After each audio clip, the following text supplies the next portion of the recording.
Meron na namang bagong sulpot na bagong utangan platform sa Google Play Store ngayon, and din-download ko siya kasi na-curious ako sa kanyang application, and based doon sa kanyang application nagpapautang siya ng up to 60,000 pesos. Ganun kalaki yung pinapautang niya, and pwede nga daw mag-apply yung mga student, unemployed, retired, yung mga yan.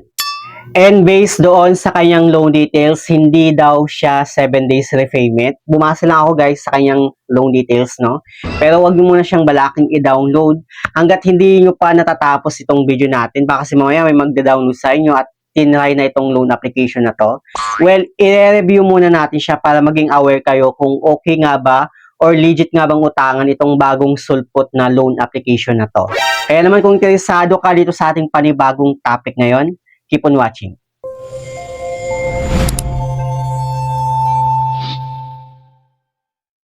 Hello guys, it's Ciel Mariano and welcome back to my YouTube channel. At kung hindi ka pa nakapag-subscribe sa aking channel, please subscribe dahil palagi ako nag-share ng mga experience ko at nag-review ng mga OLA or online lending platform kung legit ba o hindi dito sa ating channel. So, pag-usapan nga natin itong panibagong utangan platform na to na nasa Google Play Store. Medyo na-curious ako sa kanya kasi iba yung pangalan. It's either bagong loan app or nagpalit lang ng kanyang pangalan, no? And based doon sa kanyang application, 1,000 na yung kanyang downloads. Well, huwag na natin patagalin. Itong loan app na tinutukoy ko nga, ito nga si Peso Funny Online Cash Loan. At yung owner niya ay si Tanay Engines Lending and Credit Corporation. Dito meron siyang 4.9 stars, 164 na reviews, at dito no, 1,000 na downloads. Guys, no, uulitin ko lang na huwag niyo muna siyang balaking i-download hanggat hindi niyo pa natatapos itong video natin. Kasi ayoko din naman na magsisisi kayo sa huli na bigla niyo siyang din-download nang hindi niyo man lang nire-review itong loan app na to, and then na-approve kayo at hindi niyo ni-expect yung loan amount na na-receive niyo taliwas doon sa loan details na pinakita niya. Kaya dapat talagang maging matalino tayo sa mga inuutangan nating loan app. So, dinownload ko na nga itong loan app na to dahil nga na-curious ako sa kanya. And then, pagka-open ko ng kanyang application, dito meron siyang privacy policy na kailangan nating basahin at intindihin, no? So, dito, I have read and agree. Click lang natin yun kasi kapag once na-click natin yung reject, magbaback lang yung kanyang application at hindi tayo makapag-proceed. So, wala tayong choice kundi i-agree. And then pagka-agree natin, dito may hinihingi siyang cellphone number na kailangan natin gamitin sa kanilang application. So magpo-provide tayo ng cellphone number natin. And then ilalagay lang din natin yung OTP or yung verification code na receive natin, no. Then after nun, dito sa kanyang data collection statement, dito na guys, no, ito yung mga kino-collect niyang data, which is it means guys, no, kapag once na kinollect nila, magkakaroon sila ng access sa mga kino-collect ng data, katulad na lang ng memory access, SMS access, location access, and then yung camera access, app list access, device information, permissions, identity, and contact details. So, if ever guys, no, na-overdue kayo sa loan app na to or hindi kayo nakapagbayad on time, and then nagulat na lang kayo na tumatawag sila doon sa mga nasa contacts mo or sa contact list mo, means, no, may access na nga sa contacts natin dahil nga dun sa permission na hinihingi nila na inallow natin. Anyway, dito sa kanyang dashboard, makikita natin yung maximum loan amount na pwede nating mautang sa loan app na to, which is up to 60,000 pesos. At yung loan term nga daw niya is 120 days. Yung interest rate niya lang is 0.05% per day nga daw, no?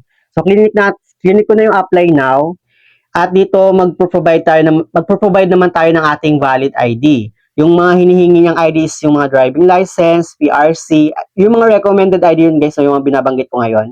PRC, SSS, passport, postal ID, or UMID ID. Pero if ever na wala naman kayong ID doon sa mga binanggit ko, may other options naman siya dito, which is TIN, voter ID, national ID, pag-ibig, tsaka yung health card.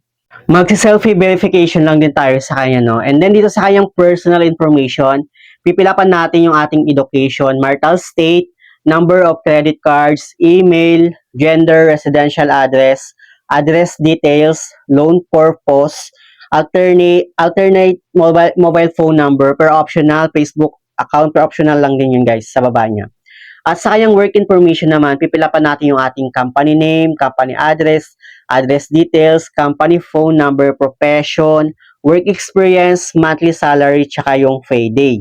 Yung sa profession guys, no, yung mga pwedeng mag-apply dito sa loan app na to, ay katulad na lang ng student, police, doctor, government staff, professional specialist, teaching staff, OFW, unemployed, self-employed or business owner, factory worker, contract employee, and BPO worker, housewife, or others.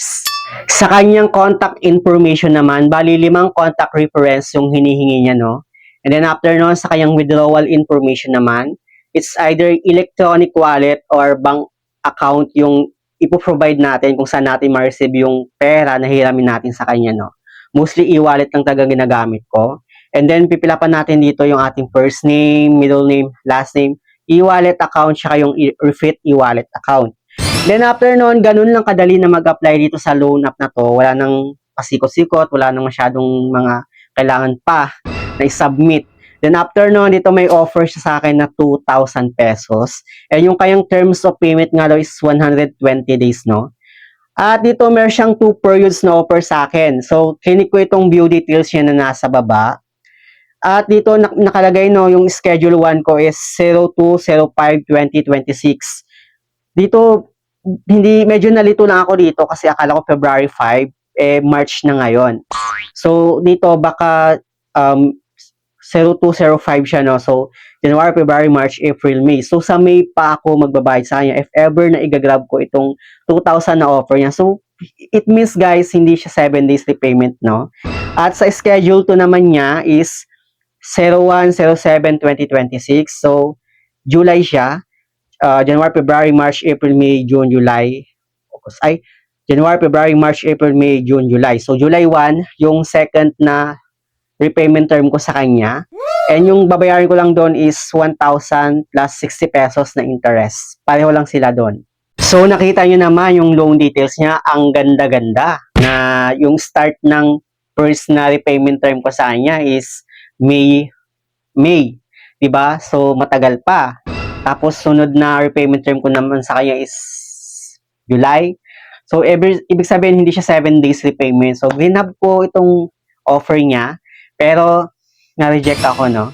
Anyway, para sa akin, guys, no, na itong loan details niya ay pakitang tao lang, parang ganun.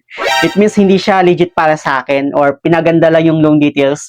And then, kapag once na na-approve ka kunwari sa kanyang application, doon mo lang makikita yung totoong loan details niya, kung magkano yung receive mong loan amount, magkano yung interest niya, at kung ilang days mo siyang babayaran. Parang sa akin, no, malakas talaga yung kutob ko sa loan app na to, na baka 14 days repayment lang ito. Kaya guys, no, yung tulad ng sinabi ko sa inyo na maging matalino tayo sa mga inuutangan nating loan app. Huwag tayong magpapauto dun sa mga loan details niya na pinaganda. Better lang talaga na manood muna tayo ng mga reviews ng mga loan app na to para maging aware tayo kung okay nga ba siyang utangan. Kaya pag-isipan nyo munang mabuti, no, sa mga nagbabalak dyan, pag-isipan nyo munang mabuti bago kayo mag-apply sa mga ganitong klase ng loan app. So, yun lang naman gusto kong share about dito sa ating panibagong topic ngayon. Sana meron kayong natutunan.